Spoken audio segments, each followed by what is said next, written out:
कि अल्लाह की कोई औलाद नहीं है, ना अल्लाह किसी की औलाद है। वलम यकुल लहू कुफुवन अहद, अल्लाह के जैसा कोई हो ही नहीं सकता। मेरी बहनों, अपने दिल पे हाथ रख के आप गवाही दीजिए, कितनी बार आपने लोगों को ये बताया है, कहा है? बोलिए मुझे। अल्लाह ने कहने का हुक्म दिया ना। हम कुरान पर अमल नहीं करेंगे तो फिर कैसे जाएंगे जन्नत में? क्या मुंह लेके जाएंगे अल्लाह के सामने?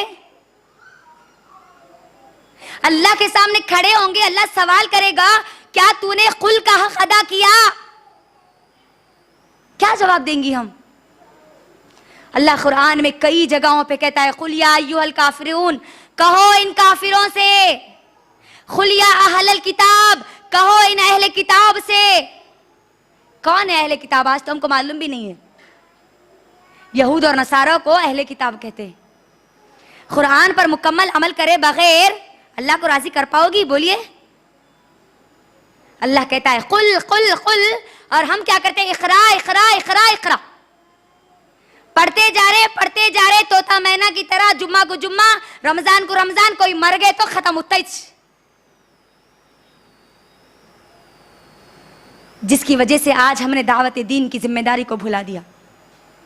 याद रखना, दावत दीन की जिम्मेदारी को भुला दिया। अल्लाह कितनी आयतें, अभी और कई आयतें हैं, मैं अब आगे नहीं जाऊंगी क्योंकि वक्त बहुत ज्यादा हो रहा। अभी और बहुत सारी चीजें आपके दरमियान रखनी है।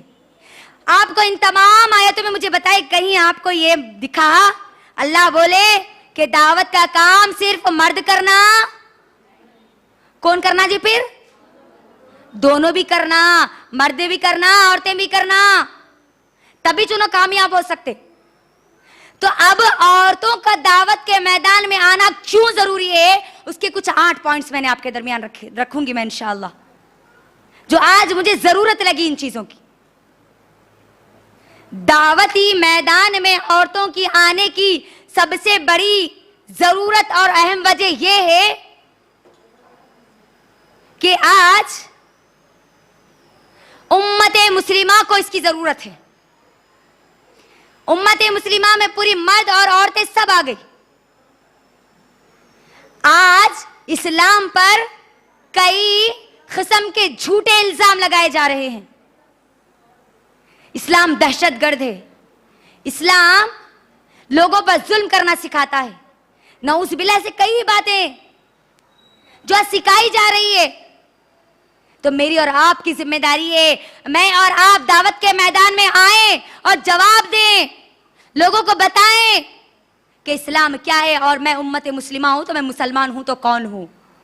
सबसे पहली वजह। दूसरी वजह मेरी बहनों, इस दुनिया में 7.5 करोड़ इंसान जीते और रहते हैं। याद रखना, 7.5 करोड़ में 50%, 50% से ज्यादा औरतें खवातीन हैं। आप मुझे बताइए, हमने इन खवातीन के लिए क्या किया? दावत दीन, लोगों को अल्लाह की तरफ बुलाने के लिए क्या किया?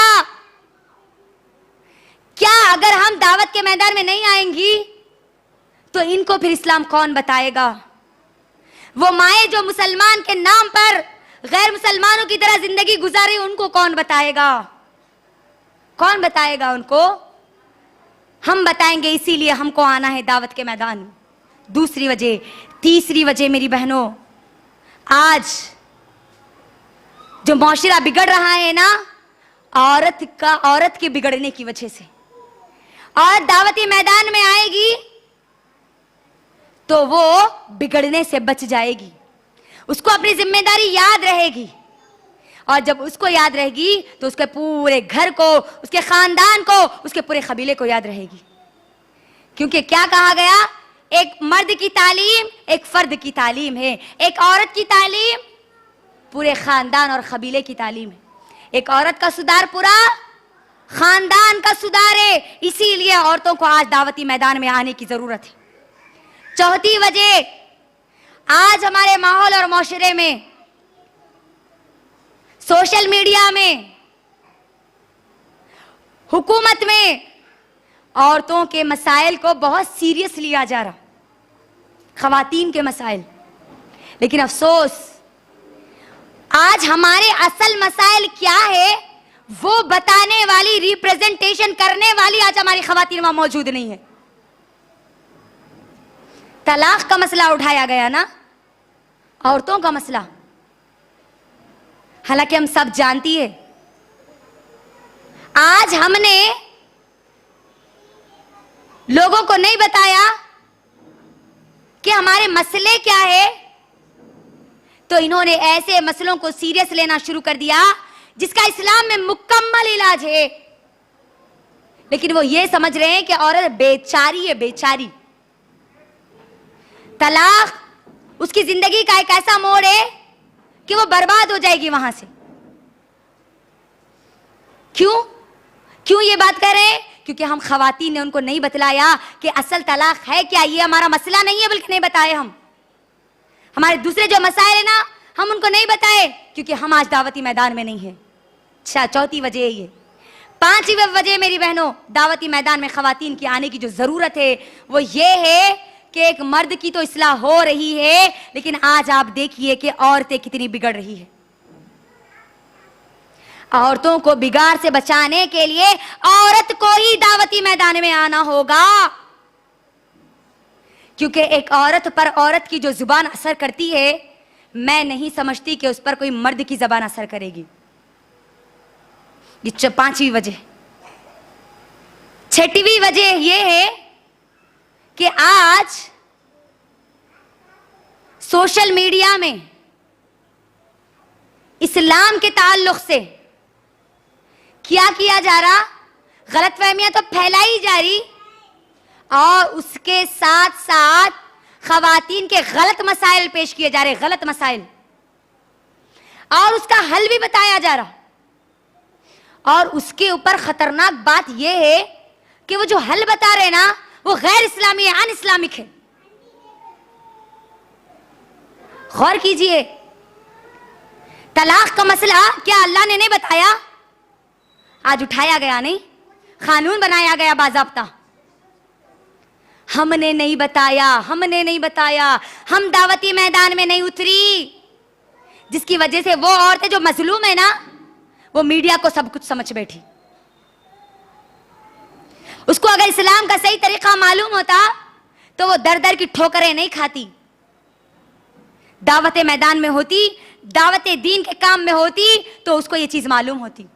ये वजह है जिसकी वजह से आज औरतों को आने की जरूरत है। आज सातवीं वजह यह है कि औरतों को जिसकी वजह से दावती मैदान में आना है वो ये है कि औरतों के ताल्लुक से आज झूठे प्रोपोगंडे फैलाए जा रहे हैं, झूठी बातें मीडिया में फैलाई जा रही है। और ये जो मीडिया है ना, आज सोशल मीडिया इतना खतरनाक हो चुका, इतना जहर उसके अंदर आ चुका कि इस जहर से बचने वाले लोग मैं नहीं समझती कि इल्ला माशाल्लाह कोई एक होगा। जो देख रहे हैं उसको दिमाग में बिठा रहे, जो कचरा वो डाल रहा है ना, वही चीज को हम हमारे दिमाग में डाल रहे हैं, वही रख रहे हैं। जो वो कहता है उसको हम सच समझते हैं। जैसे कि मिसाल के तौर पर हिजाब, इंटरनेशनल मीडिया पे इसका पूरा मसला चल रहा है, इंटरनेशनल लेवल पे। हिजाब औरत की आजादी छीनता है। हिजाब उतार दो, कई कंट्रीज में हिजाब को बैन कर दिया गया, इंडिया में भी ये कोशिश चल रही है। मेरी बहनों, अगर कोई औरत अगर आकर बोले मैं ये जो हिजाब पहनती हूं मुझे इससे कोई प्रॉब्लम नहीं है, तो तू कौन होता है या तुम कौन होते हो मेरे हिजाब पे उंगली उठाने वाले? तो मुझे बताइए, किसी मर्द की इतनी हिम्मत होगी? हमने आज हमारी जिम्मेदारी को भुला दिया। हम दावती मैदान में नहीं है, इसीलिए वो आज इस मसलों को उठा रहे हैं। याद रखना, आठवीं चीज जिसकी वजह से आज मुझको और आपको दावती मैदान में आना है वो ये है, अगर मैं और आप दावत का काम करेगी तो खुद इस्लाम पर बाकी रहेगी, मुसलमान बाकी रहेगी। दावत का काम करेगी, मालूम रहेगा कि अल्लाह कौन है, नबी सल्लल्लाहु अलैहि वसल्लम कौन है, कुरान क्या है, इस्लाम क्या है, आखिरत क्या है, जन्नत क्या है, जहन्नम क्या है। जब तुम लोगों को बताओगी ना तो तुमको भी याद रहेगा, खुद तुम्हारा इस्लाम बाकी रहेगा। इसीलिए आना है तुमको आज दावत दीन के मैदान में। एक मिसाल ले लो, आज हम क्या कर रहे हैं, खाली सुन रहे हैं, यूट्यूब से सुन ले रहे, बयानात में जाके सुन ले रहे, लेकिन सुन के जो नहीं पहुंचा रहे ना, उसकी मिसाल कैसी है सुनो। एक जगह अगर एक पानी रुक गया तो बताओ मुझे वो पानी में क्या होगा? गंदगी होगी, बदबू होगी, कीड़े आएंगे, नहीं? पूरी की पूरी गंदगी उसी में आएगी, आएगी नहीं आएगी? और कोई अगर एक बहती नदी है तो बताइए मुझे उसमें कोई गंदगी बाकी रहती? आपको भी इसी तरह एक बहती नदी बनना है, एक बहती दरिया बनना है, इल्म हासिल करना है और लोगों तक पहुंचाते चले जाना है, पहुंचाते चले जाना है, पहुंचाते चले जाना है। दावत दीन की जिम्मेदारी को अदा करना है। तो ये 8 पॉइंट्स थे मेरी बहनों, 8 पॉइंट्स जिसकी वजह से आज हमको दावती मैदान में आने की जरूरत है। अब हम ये देखते हैं कि जो हमारी सहाबियात थी ना, सहाबियात वो कैसा दावत का काम करती थी, अपने घर को कैसा करती थी और अपने बाहर की जो दीन की जिम्मेदारी उसको कैसा अदा करती थी। दावत का काम आप शुरू करेंगी सबसे पहले अपने घर से। कहां से शुरू करेंगे? घर से शुरू करेंगे। घर में सबसे पहले किससे शुरू करेंगे? किससे शुरू करेंगे मालूम? माँ बाप से शुरू करेंगे। किससे? माँ बाप से। सबसे पहले अपने माँ बाप को आप दावत देंगे, क्योंकि हमारी तारीख में कई ऐसी सहाबियात मिलती है, हमना रज़ी अल्लाह ताला अन्हा, या और कई ऐसी सहाबियात है जिन्होंने अपने बाप को दीन इस्लाम पेश किया। सबसे पहले आप दीन इस्लाम, दावत का काम, अल्लाह के दीन का काम अपने घर से शुरू करेंगे, अपने माँ बाप को आप दावत देंगी। उसके बाद आप अपने भाइयों को दावत देंगी। कैसे देंगी? सफाना बिनते हातिम ताई, ये हमारी एक सहाबिया है। हातिम कबीले का, हातिम एक आदमी था ताई कबीले का, जो जमाने जाहिलियत में ईसाई बन चुका था। उनकी बेटी है सफाना बिनते हातिम ताई, खुद ईसाई थी, पूरा खानदान ईसाई था। एक मर्तबा पकड़ी गई, सहाबा पकड़ के लाए मस्जिद नबवी में, मदीने में, उनको एक जगह पूरी औरतों को बंद कर दिए। ये सफाना बिनते हातिम ताई देखिए कैसी हमारी सहाबिया है, बड़ी होशियार थी, फसाहत और बलागत में बड़ा महारत रखती थी, बयान करने में, अपनी जबान को इस्तेमाल करने में, सोच को इस्तेमाल करने में बड़ी आगे थी। ईसाई थी अभी। अल्लाह के नबी हर रोज इन सब का ख्याल पूछने के लिए आया करते थे, जायजा लेने के लिए आया करते थे। जैसे अल्लाह के नबी आते, सफाना बिनते हातिम ताई खड़ी हो जाती और कहती, ऐ मोहम्मद, मेरा बाप मर चुका है, मेरा मुहाफिज जो है, मेरी हिफाजत करने वाला, वो भाग गया। अगर तुम मुझे छोड़ दोगे, मुझ पर रहम करोगे, तो अल्लाह तुम पर रहम करेगा। अल्लाह के नबी पहले दिन सुनते और चले जाते, दूसरे दिन आते, दूसरे दिन भी यही बात कहती है। अल्लाह के नबी आते ही खड़े हो जाती है और यही बात दोहराती है। तीसरे दिन भी यही होता है। अल्लाह के नबी आते हैं और सफाना बिनते हातिम ताई रजी अल्लाह ताला अन्हा बैठी होती है, अली रजी अल्लाह ताला अन्हु नबी सल्लल्लाहु अलैहि वसल्लम के साथ होते हैं और कहते हैं, सफाना उठो, उठ के बोलो, शायद तुम्हारा काम बन जाए। उठती है, फिर वही अल्फाज को दोहराती है। अल्लाह के नबी कहते हैं कि ठीक है, जाओ जाओ, मगर अकेली मत जाना, कोई काफिला गए तो उनके साथ जाना और खा पी के जाना। सुनो अब यहां पर कैसा दावत का काम करी हमारी सफाना बिनते हातिम ताई रजी अल्लाह ताला अन्हा। जाती है कहां पर? शाम को।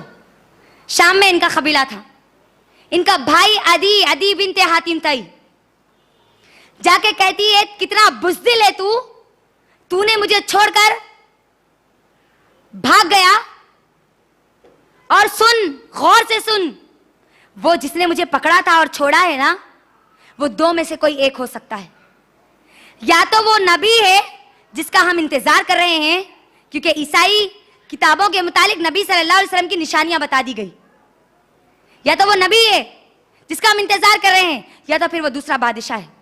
और अगर वो बादशाह है तो तुम भी अपने जो कबीला है उसके लीडर है, सदर है,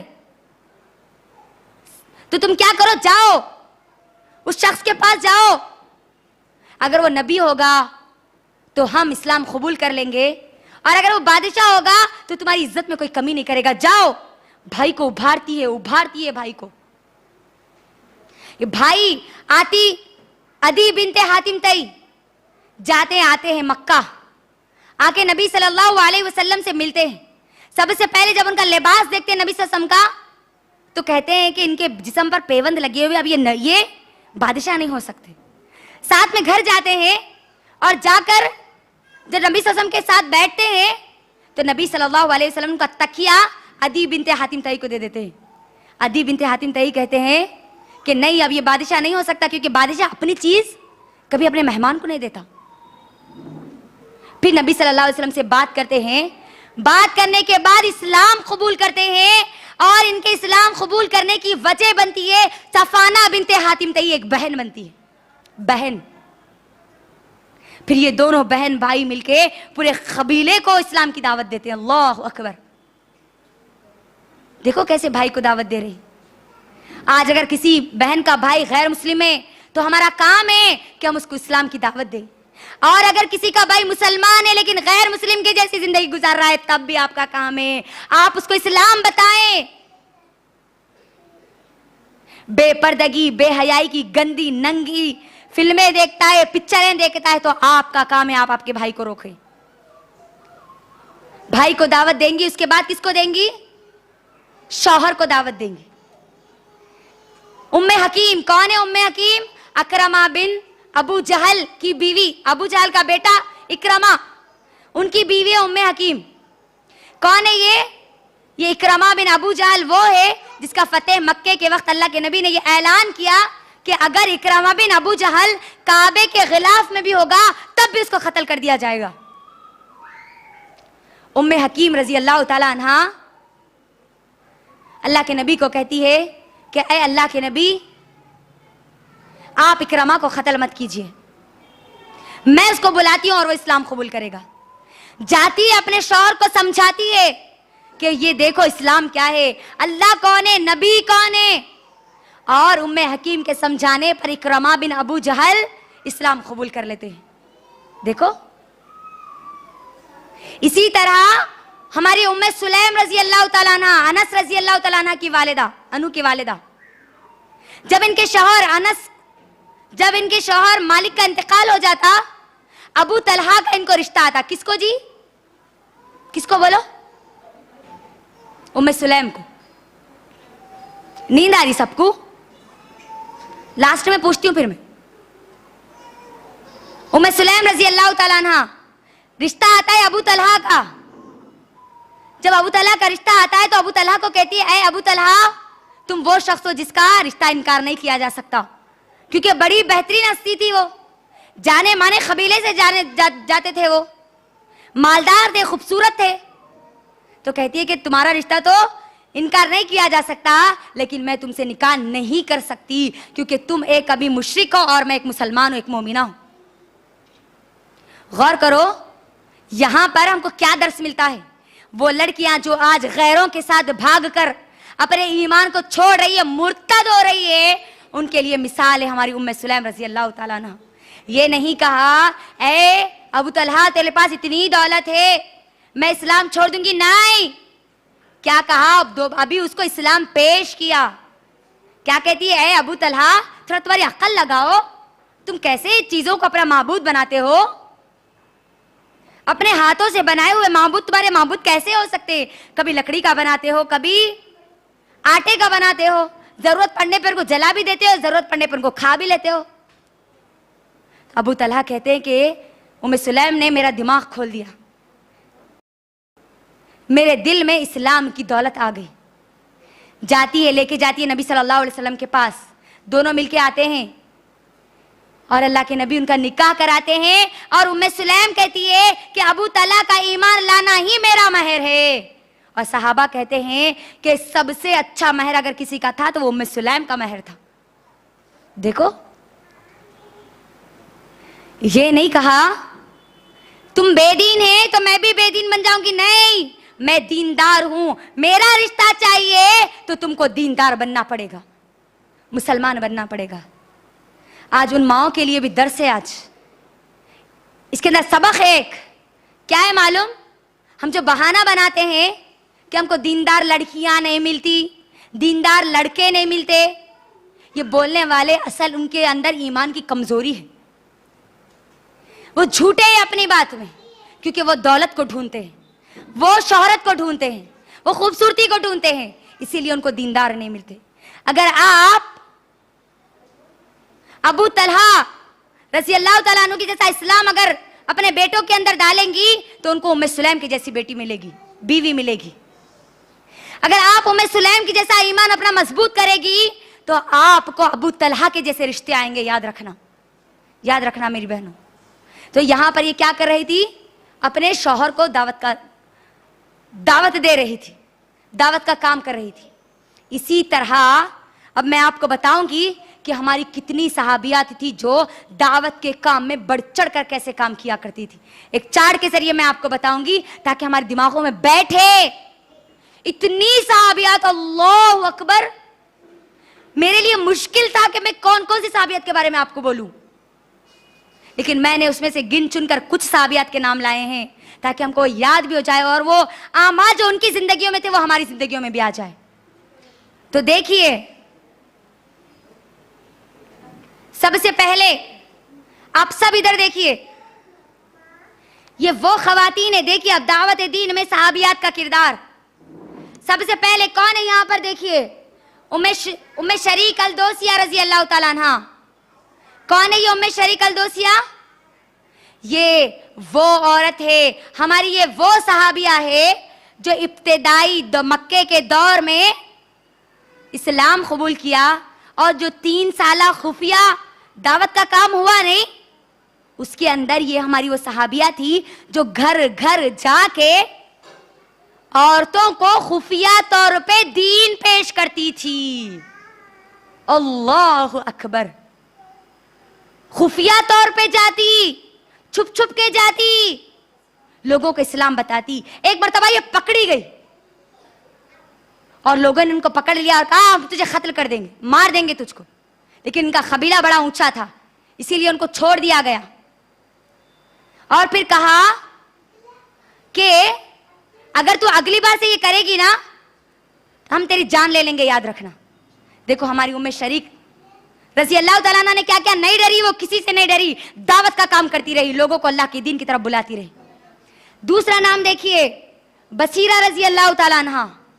कौन है ये मालूम? बसीरा रज़ी अल्लाह तआला अन्हा ये हमारी वो सहाबिया है। सहाबियों के नाम बता रही मैं आपको, अरे गैरे नत्तू खैरे लोगों के नाम नहीं बता रही हूं।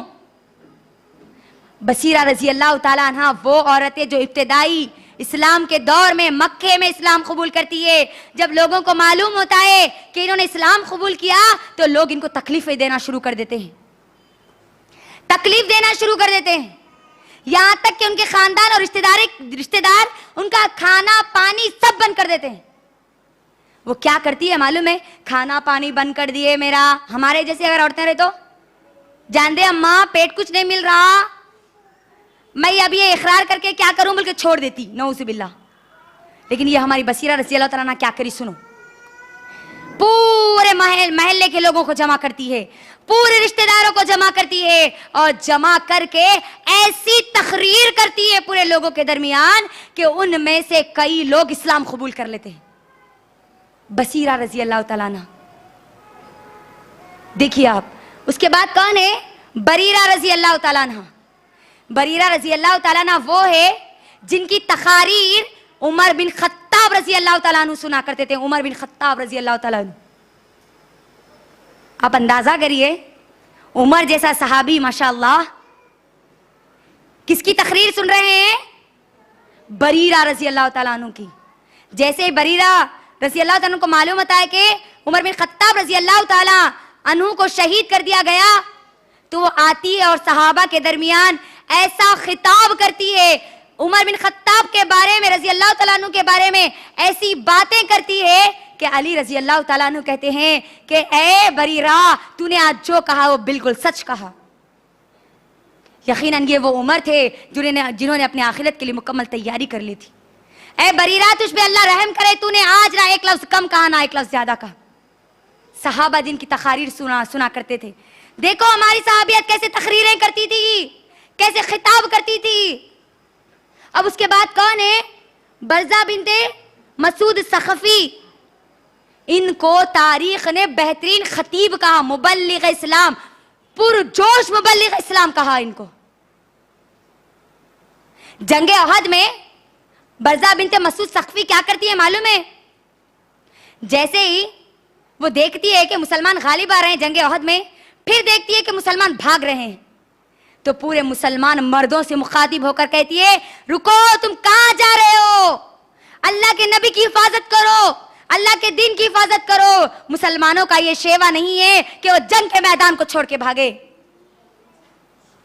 ऐसी स्पीच करती है, ऐसा बयान करती है कि सहाबा दोबारा वापस लौट के आते हैं।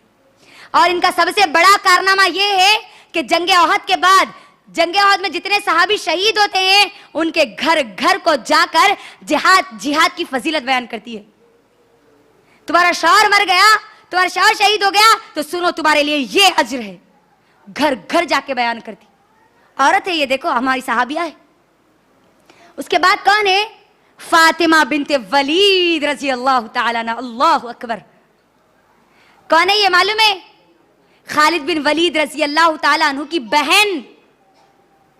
इनके बारे में आता है कि ये वो है कि इनको जो लक़ब मिला कि ये फसीहुल बयान थी, बलीगुल लिसान थी।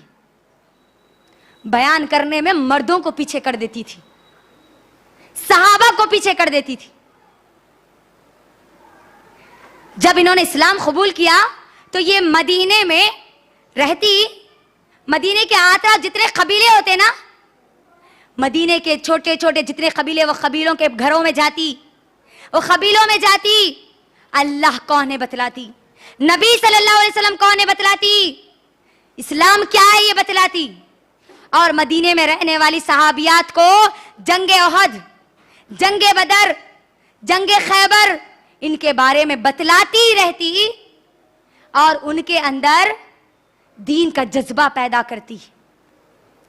ये फातिमा बिनते वलीद वो है जिसको मैदान जंग में अगर दुश्मन देख लेता तो थर थर कांपा करता, परेशान हो जाते थे दुश्मन हमारी फातिमा बिनते वलीद रजी अल्लाह ताला अन्हा को देखकर। क्योंकि फातिमा बिनते वलीद वो थी जो अशार ऐसे पढ़ती कि काफिर को मारने के लिए तलवार की जरूरत नहीं होती, वो इनके अशार सुनकर ही ढेर हो जाता। फातिमा बिनते वलीद देखो कैसे दीन का काम कर रही है। उसके बाद कौन है? अस्मा बिनते अबी बकर। अस्मा बिनते अबी बकर ये हमारी वो सहाबिया है जिन्होंने जंगे यरमुक में 9 रूमी ईसाइयों को मौत के घाट उतार दिया, अकेली। जंगे यरमुक देख लेना कि कब हुई। औरत है कैसे दीन का काम करी, अल्लाह अकबर। आगे देखिए, उम्मे जियाद अशजाई रजी अल्लाह ताला अन्हा कौन है? ये हमारी वो सहाबिया है जिनको अल्लाह के नबी सल्लल्लाहु अलैहि वसल्लम ने जंगे खैबर में आने की ख्वाहिश जाहिर की। अल्लाह के नबी ने कहा कि ए उम्मे जियाद, क्या तुम जंगे खैबर में आओगी? वो कहती है कि हाँ अल्लाह के नबी जरूर आऊंगी। क्या करोगी? अरे अल्लाह के नबी, मुझे कई दवाइयों का इल्म है, जख्मी हो जाएंगे मुसलमान तो उनकी मरहम पट्टी करूंगी, उनको दवाइयां दूंगी। मुसलमान कमजोर होते हुए नजर आएंगे, मैं उनके जोश को उभारूंगी। और इनके बारे में आता है, उम्मे जियाद के बारे में आता है कि इन्होंने अपनी पूरी जिंदगी ये अपना फर्ज बना लिया था कि वो लोगों को जिहाद के लिए उभारेगी। ये काम किया हमारी साहबिया ने। उसके बाद देखिए उम्मे अम्मारा रजी अल्लाह ताला अन्हा। कौन नहीं जाते उम्मे अम्मारा रजी अल्लाह ताला अन्हा को? जंगे औद में पानी का मशकीजा है, कंधे पर मुसलमानों को पानी पिला रही है। जब देखती है कि एक मुशरिकीन मक्का अल्लाह के नबी की तरफ, खीमे की तरफ आगे बढ़ रहा है नबी सल्लल्लाहु अलैहि वसल्लम को मारने के लिए, कत्ल करने के लिए, पानी के मशकीजे को फेंकती है, तलवार उठाती है और उस काफिर का मुकाबला करती है, उस मुशरिक का मुकाबला करती है, अल्लाह के नबी तक उसको पहुंचने नहीं देती। वो मुशरिक दाएं जाता तो ये दाएं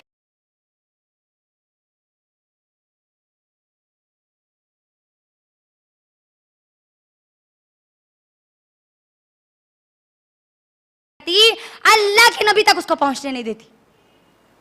वो मुशरिक दाएं जाता तो ये दाएं जाती, वो बाएं जाता तो वो बाएं जाती, और खुद कहती है उम्मे अम्मारा रज़ी अल्लाह तआला अन्हा कि मेरा वार उस पर नहीं हो रहा था, लेकिन उसका वार मेरे कंधे पर लग गया था, जिसकी वजह से मैं कमजोरी महसूस कर रही थी, लेकिन मैंने उसको अल्लाह के नबी तक पहुंचने नहीं दिया। दावत का काम कर रही है, ये भी जंग में है, तलवार उठाई हुई है। आज हमको तलवार उठाना नहीं है, क्या उठाना है वो आगे बताऊंगी मैं। देखो हमारे उम्मे अम्मारा रजी अल्लाह तआला अन्हा, माजा गफ्फारिया रजी अल्लाह तआला अन्हा, अल्लाह अकबर, ये इतनी प्यारी हमारी सहाबिया है कि ये लोगों को दीन की दावत देती थी सोशल एक्टिविटीज के जरिए, समाजी कामों के जरिए। कैसे काम करती थी मालूम है? अगर कोई किसी का कोई नुकसान कर दे तो जाके आवाज उठाती थी वहां पर। कोई अगर किसी को मारे जाके आवाज उठाती थी। मदद करना है मदद करती थी और लोगों को दीन की दावत देती थी। देखो कैसे दीन की दावत दे रही, सोशल वर्क कर रही है हमारी साहबियात। और हम कहाँ हैं आज देख लेना।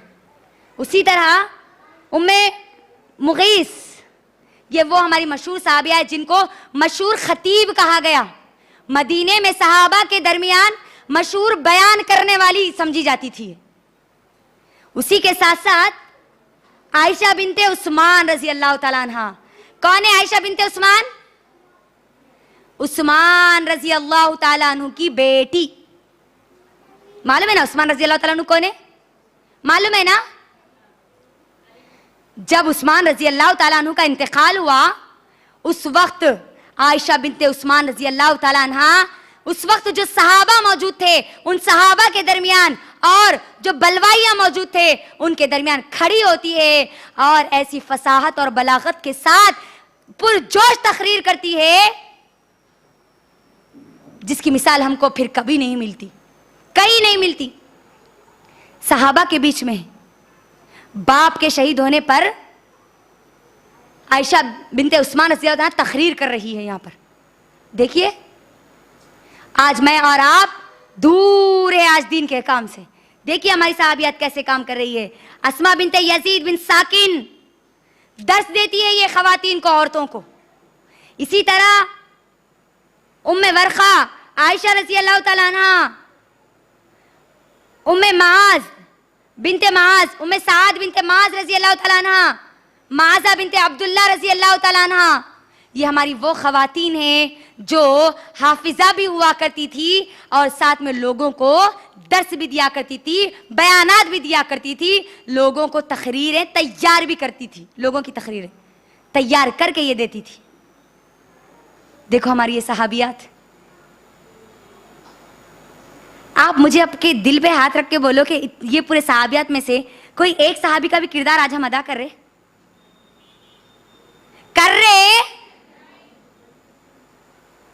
और अपने आप को बोल रहे हम कि हम सहाबा के तरीके पे चलने वाले। दीन के काम को नहीं करोगी तो फिर तुम ईमान वाली नहीं हो सकती, याद रखना। जहां सहाबियात ने काम किया ना, वहीं पर हमारी कई ताबई खवातीन ने भी काम किया। क्या क्या क्या वो मैं मुख्तसर तौर पर बोलती हुई आगे बढ़ जाऊंगी। उसके लिए भी मैंने सिर्फ 5 खवातीन का आपके सामने नाम लेकर आई हूं। देखिए ये वो ताबई खवातीन जो जिन्होंने दावती दीन के कामों में कैसे कैसे कारनामे अंजाम दिए। कई खवातीन ने, कई, वक्त की कमी की वजह से मैं उन सब के नाम आपके सामने नहीं रख सकती। अब यहां देखिए कौन है? जमाना बिनते मुहाजिर। ये कौन है मालूम है? खालिद बिन वलीद रजी अल्लाह ताला अन्हु की पोती। और ये क्या करती थी मालूम? सोशल एक्टिविटीज के जरिए लोगों को दीन की दावत देती थी, सोशल एक्टिविटीज के जरिए। उसी के साथ देखिए हफ्सा बिनते सीरीन, ये वो हमारी ताबई खातून है जो लोगों को कुरान का दर्स देती, उसकी फजाइल समझाती और नौजवान लड़के नौजवान लड़कियां दोनों से खिताब करती, दोनों को इस्लाम बतलाती। उसी तरह बनाना बिनते अभी यजीद, अल्लाह अकबर। ये तो हमारी वो ताबई है जो उमर बिन खत्ताब रजी अल्लाह ताला अन्हु के दौर में पैदा होती है, और जब खारिजियों का फितना निकलता है तो खारिजियों की सख्त मुखालिफत करती है, सख्त मुखालिफत करती है। यहां तक कि जो खारिजी जो लोग हैं वो हमारी इस बहन को, मां को अपनी दुश्मन समझते हैं। एक मर्तबा ये रास्ते से गुजरती है, खारिजी पहचान लेते हैं कि ये बनाना बिनते अबी यजीद है। पूरे के पूरे खारिजिन को घेर लेते हैं और एक खारिजी कहता है कि इसको कत्ल करो, ये हमारी मुखालिफत करती है, इस्लाम पेश करती है। वो उन खारिजियों से खिताब करती है, उनको समझाती है, इस्लाम बतलाती है, लेकिन वो नहीं समझते। उनमें से एक खारिजी उठता है, तलवार निकालता है और उनकी गर्दन उड़ा देता है। गर्दन उनके जिस्म से अलग हो जाती है। ये है वो औरत जिन्होंने जान देना गवारा किया, लेकिन दीन के काम को छोड़ना गवारा नहीं किया। काश के आज भी हमारी औरतें ऐसी पैदा हो जाती तो दीन इस्लाम पर उंगली उठाने वाले या दीन इस्लाम पर अमल नहीं करने वाले कोई बाकी नहीं होते। देखिए और आगे हुस्ना रहमतुल्लाह अलैह कौन है? ये हमारी वो खातून है जो घर घर जाके इस्लाम की दावत देती थी, घर घर जाके। मुबल्लिग़े दीन कहा गया उनको। उसी तरह हमदा बिनते वासिख कौन है ये मालूम है? ये तो दीन के काम में ऐसी मुनज्जम थी कि इन्होंने हर मोहल्ले में दावती काम के लिए एक एक टीम बना दिए थे, एक एक टीम। कैसी औरतें गुजरी, अल्लाह अकबर। दावती काम के लिए टीमें बना रही है वो। और आज हम मुसलमान अपने आप को कहती है और हमारी जिंदगी में इस्लाम नहीं है। हम अपनी दावत की जिम्मेदारी को अंजाम नहीं दे रही। मेरी बहनों देखो, गौर करो आप, हमारी साहबियात हर मैदान में आ गए, हर मैदान में आ गए, और हम कहां हैं? कुर्बानी का आया, आगे निकल गई। दावत दीन का मामला आया, आगे निकल गई। घर जाती है तो दावत का काम करती है, घर से बाहर निकलती है दावत का काम करती है। दूर दूर के जो कबीले होते थे मक्के के, मदीने के अतराफ, वहां जाती है, दावत का काम करती है। अलग अलग टीम बना के दावत का काम करती है। आज हम क्या कर रही है दीन के काम के लिए? बोलिए, कहां है हम आज? दावत दीन की जिम्मेदारी को हमने आज कैसे भुला दिया? मेरी बहनों, आज अफसोस, आज सहाबियात जैसी औरतें नजर नहीं आती, इसीलिए सहाबा जैसे आज मर्द नजर नहीं आते। सहाबा जैसी अगर औरतें नजर आने लगेगी तो सहाबा जैसे फिर मर्द भी नजर आने लगेंगे, याद रखना। ये सोशल मीडिया जो है ना, ये सोशल मीडिया आज जो इस्तेमाल हो रहा है, ये बुराइयों का पूरा जड़ है, जड़। मुझको और आपको इस सोशल मीडिया को इस्तेमाल करके दीन की दावत लोगों को देना है। हर अमीर, हर गरीब, हर फकीर, हर रोजगार, हर बेरोजगार, हर कोई इसके अंदर मुलविस है। मुझको और आपको लोगों को दावत देना है मेरे और आपकी साहबियात की तरह। लेकिन आज आप देखिए हम अपना कितना वक्त लगा रही है दीन के लिए, कितना वक्त लगा रही है दुनिया के लिए। मेरी बहनों, थोड़ी देर के लिए बस ये सोचना, मैं दुनिया के लिए जितनी मेहनत करती हूं, क्या दीन के लिए भी मेरी थोड़ी मेहनत होती है? दुनिया के लिए जो वक्त लगाती हूं, दीन के लिए भी मैं कभी वैसा वक्त लगाई? दुनिया के लिए जो माल लगाती हूं, क्या दीन के लिए भी वैसा माल लगाती हूं? दुनिया की तालीम के लिए जैसा आप अपने बच्चों का सपोर्ट करते हैं, क्या वैसे ही आप दीन के लिए अपनी बेटियों का सपोर्ट करते हैं?